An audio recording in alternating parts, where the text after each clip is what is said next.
విజయనగరం జిల్లా బొండపల్లి మండలం దేవుపల్లిలోని 7 ఎకరాల మామిడి తోటను నరికేశారంటూ ఓ రైతు పోలీసుల్ని ఆశ్రయించాడు. 20 సంవత్సరాల నుంచి సాగు చేస్తున్న మామిడి తోటను స్థానిక నేతలకు తలొగ్గిన అధికారులు వేరే వ్యక్తుల పేరుపైకి బదలాయింపు చేశారని ఆవేదన వ్యక్తం చేశారు. అన్ని డాక్యుమెంట్లు సరిగ్గా ఉన్నా అధికారులు ఇలా చేయడం సరికాదని వాపోయారు. సంఘటనకు జరిగిన ప్రాంతానికి పరిశీలించిన పోలీసులు దర్యాప్తు చేపట్టారు. సంవత్సరాల నుంచి దానిలో మామిడి తోట ఉంది.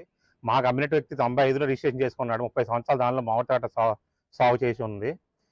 ఈ మధ్య రీసెంట్గా ఈ మధ్యన మేము మా కల్టివేషన్ ఉన్న ల్యాండ్కి ఎంఆర్ఓ గారు 1Bలు వేరే వాళ్ళ పేరు మీద ఇష్యూ చేశారు. మళ్ళీ ఆ రెవెన్యూ డిపార్ట్మెంట్లో మళ్ళీ ఏం జరుగుతుందో అర్థం కావట్లేదు. ఈ ల్యాండ్ మా అమ్మగారి పేరు మా బావగారి పేరు మీద 1Bలు పాస్ పుస్తకాలు ఉన్నాయి. మేము ప్రతిరోజు వచ్చి తోటలో కాపలా కాసం ఉండలేం కదండి.